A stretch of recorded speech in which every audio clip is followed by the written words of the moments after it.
Double. Get up.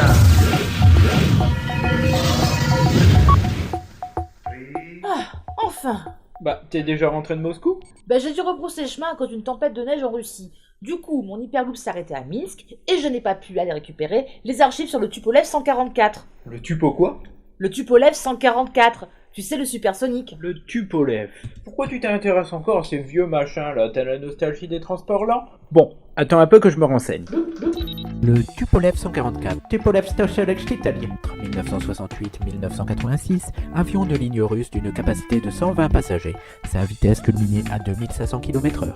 Ok, c'est l'un des quadriréacteurs qui au XXe siècle dépassait la vitesse du son comme le Concorde. Mais ces appareils consommaient beaucoup trop, non? Oui, si bien que les prix des vols étaient prohibitifs et étaient réservés à une élite. Mais tu sais, ce sont quand même les États qui ont impulsé les recherches sur les supersoniques, qui permettaient d'atteindre des vitesses records. Enfin, t'imagines 3h30 pour un Paris-New York? 3h30? Ouais, tu sais, le confort dont nous bénéficions aujourd'hui n'a pas toujours existé, hein. C'est d'ailleurs le résultat d'une politique volontariste, d'une part, de développement des énergies propres et renouvelables, et d'autre part, de la nationalisation des industries de pointe. Il fallait bien ça après l'épuisement des hydrocarbures. Mais cela n'a pas été toujours le cas. Tiens, prenons exemple sur ce 21e siècle, dans la période qu'on a baptisée plus tard la décadence libérale. Les transports en commun, et notamment le train, fonctionnaient à l'énergie électrique. C'était plutôt propre comme énergie à l'époque. Eh bien justement, à cette époque, le ministre de l'économie, Emmanuel Macron, tu sais, le même qui est devenu par la suite président de la République, lui, il a jugé bon de mettre en place des lignes de bus fonctionnant en diesel pour concurrencer le train. Le diesel, et pourquoi pas du cyanure tant qu'ils y étaient? Ah mais tu sais, tout était bon pour stimuler la concurrence qui devait être libre et non faussée. La concurrence, c'est une logique d'entreprise privée, ça. Il me semblait que leur société des chemins de fer était gérée par l'État. Tu l'as dit, Bouffi. À la fin du XXe siècle, la SNCF entre dans une logique de rentabilité. Mais ça s'est passé progressivement. Parce qu'une privatisation du jour au lendemain, ça ne serait jamais passé vis-à-vis de l'opinion publique. Bah oui, d'autant plus qu'elle arrivait après celle de l'énergie, des télécoms, qui avaient vu les prix du gaz, de l'électricité et de la téléphonie augmenter drastiquement. Sans parler des vagues de burn-out dans ces entreprises, qui avaient vu un grand nombre de salariés se suicider devant les méthodes de management barbares que le passage au privé impliquait. Oui. C'est pour ça qu'ils y sont allés progressivement. Alors ils ont commencé par découper le camembert en plusieurs morceaux pour pouvoir plus facilement le privatiser par la suite. Je vois ce que tu veux dire. Ça a commencé en 1997 par le transfert du réseau ferré national à une entreprise qui se nommait Réseau Ferré de France. La SNCF continue à exploiter le réseau, mais elle n'était plus propriétaire des rails sur lesquels les trains circulaient. Au même moment, ils ont transféré la gestion des trains express régionaux aux régions. Et ça s'est fait dans le cadre de la décentralisation. Donc les contrats étaient conclus avec les régions et non plus avec l'État. C'était une situation idéale pour commencer à privatiser des morceaux de SNCF en catimini. C'est d'ailleurs le début des embrouilles, comme par exemple avec le Service national des messageries. Ça s'appelait le CERNAM.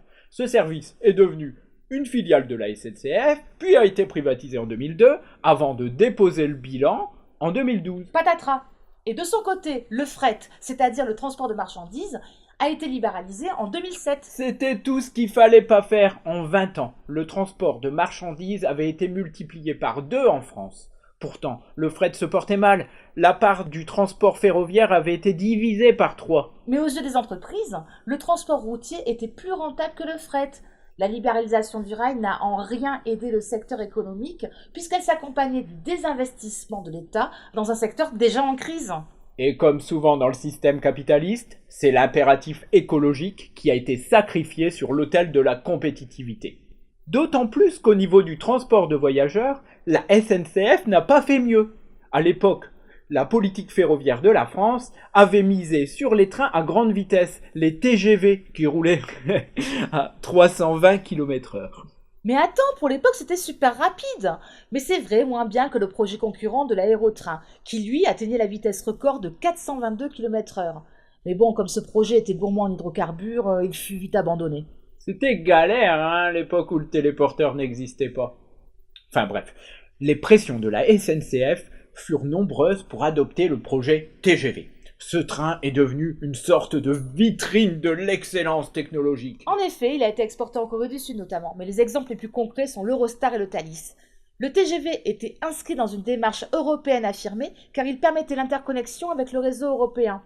Bon, mais Après, le tout TGV a eu pour conséquence la suppression des lignes secondaires, et ce, dès les années 1970. Parce que tu vois, le choix de construire le réseau TGV impliquait une orientation massive des investissements vers cette nouvelle technologie. La SNCF tranchait dans le réseau en fermant des lignes dites non rentables, les petites quoi.